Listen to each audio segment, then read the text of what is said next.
Rabbi इश्रह ली सदरी वयस्सिर ली अमरी वहलुल उक़दतम मिन लिसानी यफ़क़हू क़ौली rabbi अऊज़ु बिका मिन हमज़ातिश शयातीन व अऊज़ु बिका रब्बि अन यहदुरून।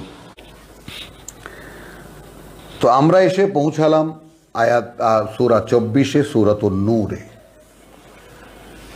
কোরআন মজিদের এক অনন্য সাধারণের সূরা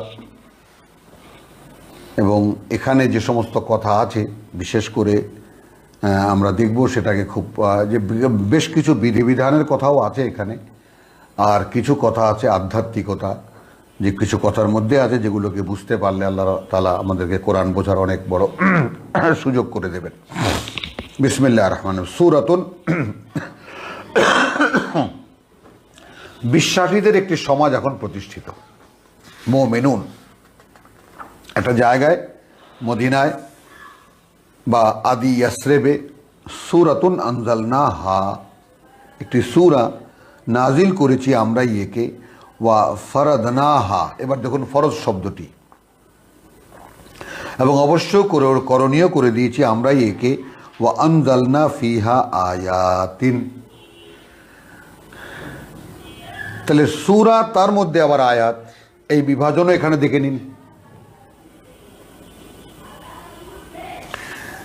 তো ওয়া আনজালনা ফিহা আয়াতিন, এবং নাজিল করেছি এর মধ্যে অর্থাৎ সূরার মধ্যে বিভিন্ন বাণী ও বার্তা, বাইয়িনাতিন, সবই স্পষ্ট, লাআল্লাকুম তাযাক্কারুন, যেন তোমরা মনে রাখতে পারো।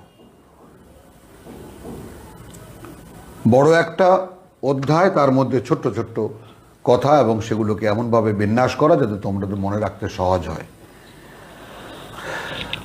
দেখুন একখানা আয়াত এইভাবে, আয-যানিয়াতু ওয়াজ-যানি, ব্যভিচারিণী এবং ব্যভিচারী, ফাজলিদু কুল্লা ওয়াহিদিন, বেত্রাঘাত করো প্রত্যেককে, মিনহুমা, তাদের দুজনার, মিয়াতা জালদাতিন, 100 বেত্রাঘাত, ওয়ালা তাখুদুকুম বিহিমা, এবং ধরে না ফেলে তোমাদেরকে তাদের ব্যাপারে, রাফাতুন, কোনো মমত্ববোধ, কোনো জায়গায় সহানুভূতি, ফি দীনিল্লাহ, আল্লাহর নির্ধারিত বিধানে, ইন কুনতুম তুমিনুনা বিল্লাহি ওয়াল ইয়াউমিল আখির, সুবহানাল্লাহ বিহামদিহি সুবহানাল্লাহিল আযীম।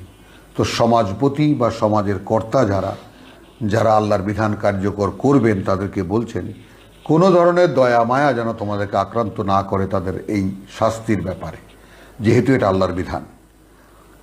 যদি তোমরা আদৌ বিশ্বাসী হয়ে থাকো আল্লাহতে এবং পরকালে, ওয়াল ইয়াশহাদ আযাবুহুমা, এবং অবশ্যই যেন দেখে, প্রত্যক্ষ করে তাদের এই শাস্তি, তাইফাতুম মিনাল মুমিনিন, বিশ্বাসীদের একটি দল।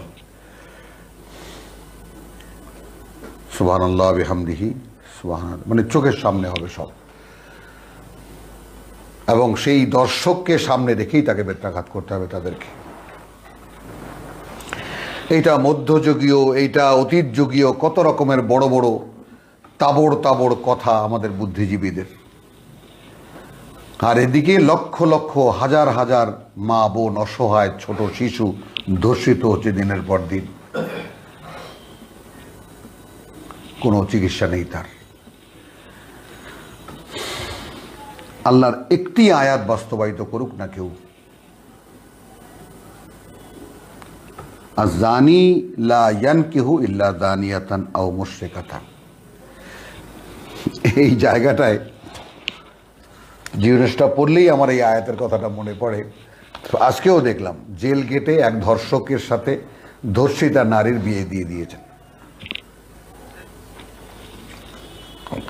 এবং তার জামিন হয়েছে 1 বছরের জন্য, এবং এই জামিন যেই শর্তে দেওয়া হয়েছে তার শর্ত লঙ্ঘন করলে আবার জেলে ঢুকিয়ে দেওয়া হবে। আইন কি না পারে। তো আল্লাহ কিতাবে বলছেন, আয-যানি লা ইয়ানকিহু ইল্লা যানিয়াতান, কোনো ব্যভিচারী পুরুষ বিবাহ করবে না সেই ব্যভিচারিণী কোনো নারী ছাড়া, অথবা মুশরিকা, অথবা কোনো, অর্থাৎ এই সমাজের, মুসলিম সমাজের বাইরে কাউকে বিয়ে করবে যারা আল্লাহর অংশীদারে বিশ্বাসী।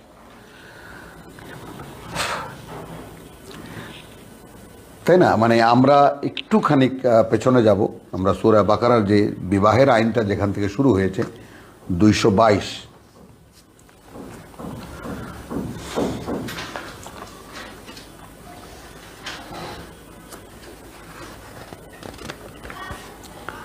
বরং 221 আমি ভুল বলেছি, ওয়ালা তানকিহু আল মুশরিকাত হাত্তা ইউমিন্না। আল্লাহর অংশীদারে বিশ্বাসী কোনো নারীকে বিয়ে করবে না যে পর্যন্ত না তারা বিশ্বাস আনে। ওয়ালা আমাতুন মুমিনাতুন খায়রুন মিন মুশরিকাতিন। এবং যেহেতু বা একটি দাসী বিশ্বাসিনী উত্তম সেই আল্লাহর অংশীদারে বিশ্বাসী নারীর চাইতে। ওয়ালাউ আজাবাতকুম, যতই তোমাদেরকে আকর্ষণ করুক সেই নারী। ওয়ালা তুনকিহু আল মুশরিকিন, এবং আল্লাহর অংশীদারে বিশ্বাসী কারোর সাথে বিয়ে দেবে না তোমাদের মেয়েদেরকে হাত্তা ইউমিনু, যে পর্যন্ত না তারা বিশ্বাস আনবে। ওয়ালা আবদুন মুমিনুন, যেহেতু একটি গোলাম বিশ্বাসী, খায়রুন মিন মুশরিকিন, যে কোনো আল্লাহর অংশীদারে বিশ্বাসী পুরুষের চাইতে উত্তম। ওয়ালাউ আজাবাকুম, যদিও সেই পুরুষ তোমাদের পছন্দের। উলাইকা ইয়াদউনা ইলান নার, এরা তোমাদেরকে ডাকে আগুনের দিকে। ওয়াল্লাহু ইয়াদউ ইলাল জান্নাতি ওয়াল মাগফিরাতি বিইজনিহি, এবং আল্লাহ তার অনুমতিতে তোমাদেরকে ডাকেন তার ক্ষমা এবং জান্নাতের দিকে।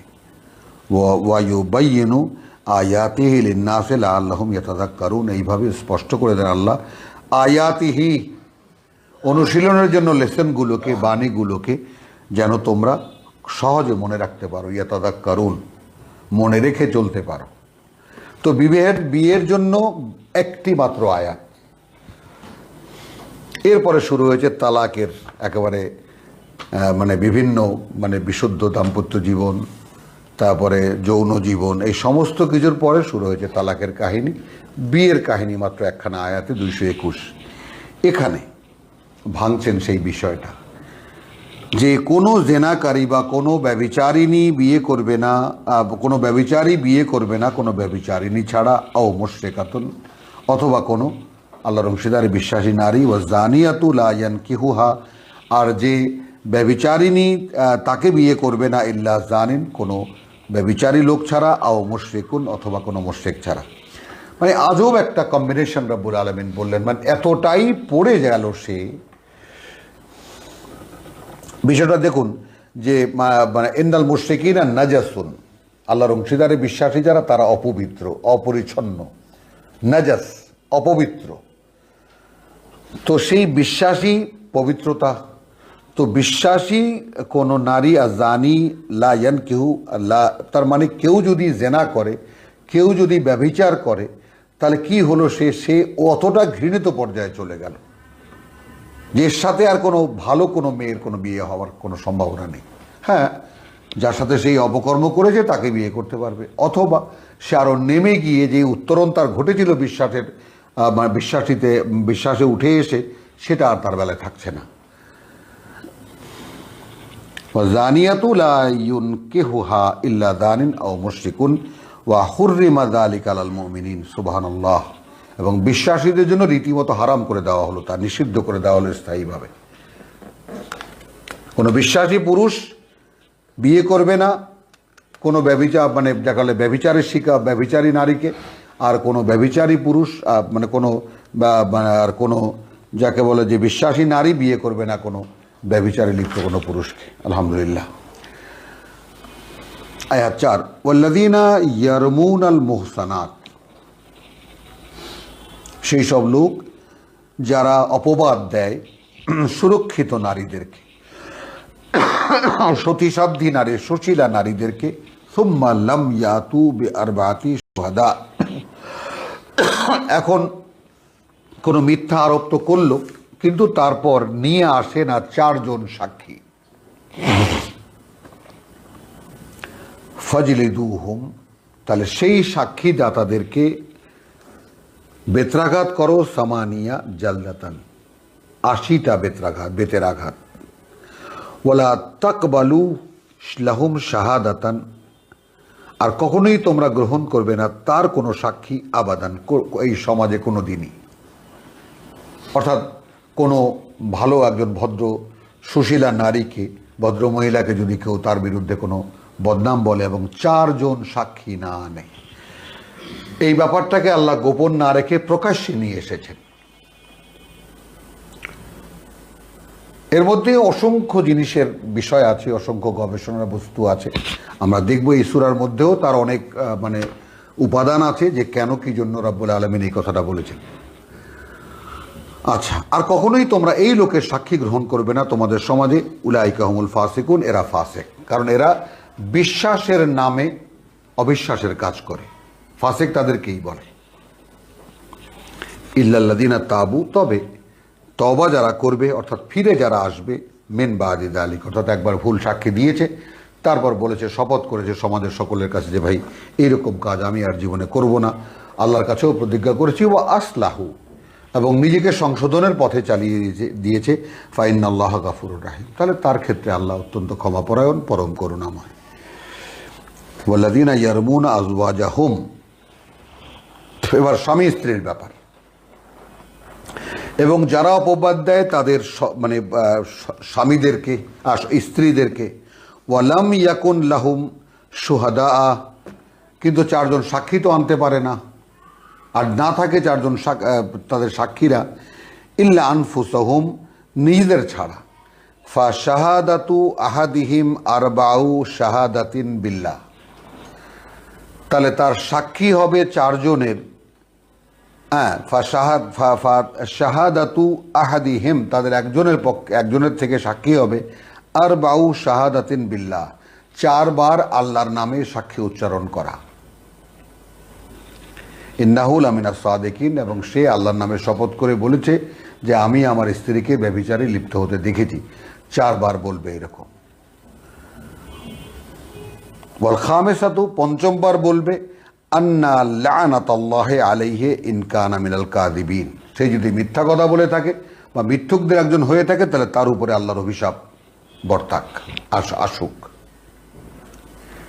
এই যে আল্লাহ নির্ভর সমাজ, যেই সমাজে রীতিমতো জেনা, ব্যভিচার বা মানে ব্যভিচারের বিচারের ব্যবস্থা দেওয়া হচ্ছে, সেইটা আল্লাহর কতটা কাছে যে স্বামী যদি স্ত্রীর বিরুদ্ধে ব্যভিচারের বদনাম আনে বা অপবাদ আনে তাহলে স্বামীকে 4 জন সাক্ষী উপস্থিত করতে হবে, যদি না পারে তাহলে 4 বার মানে বিচারকদের সামনে তাকে উচ্চারণ করতে হবে যে আমি আল্লাহর শপথ করে বলছি যে আমি দেখেছি আমার স্ত্রী এই অপকর্ম করেছে।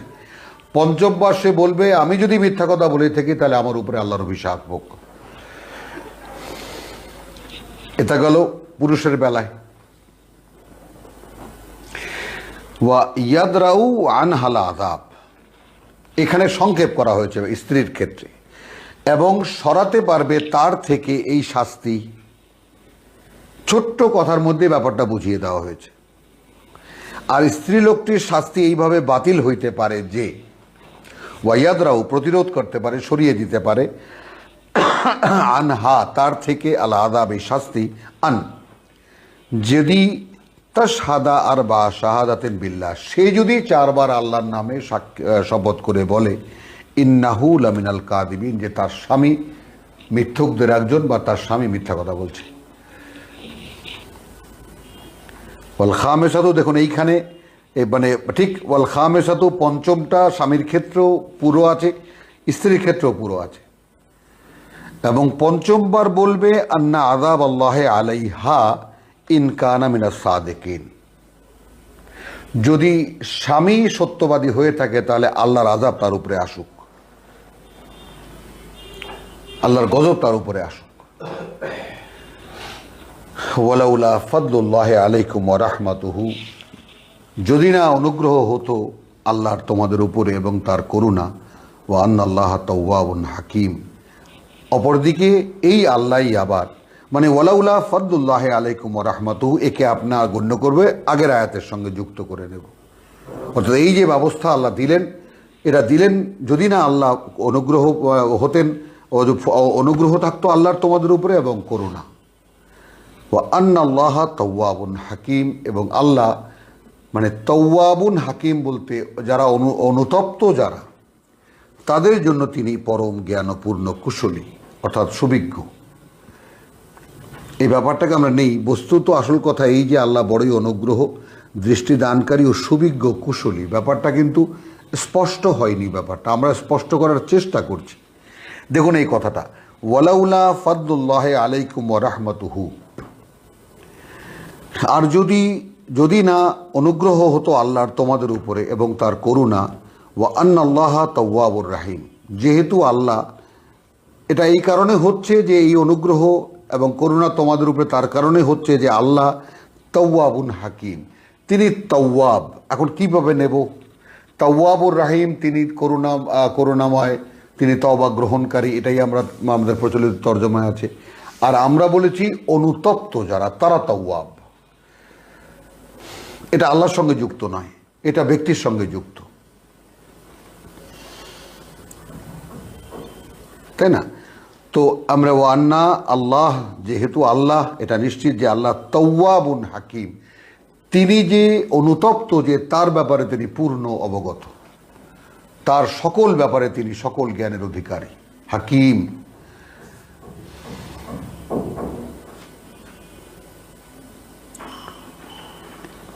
এইখানে এসে আমরা আজকের মতো তেলাওয়াত শেষ করি, কারণ এরপরে শুরু হচ্ছে এই জেনা ব্যভিচার সম্মিন্নাল্লাযিনা জাউ বিলিফকে ওসবাতুন মিনকুম।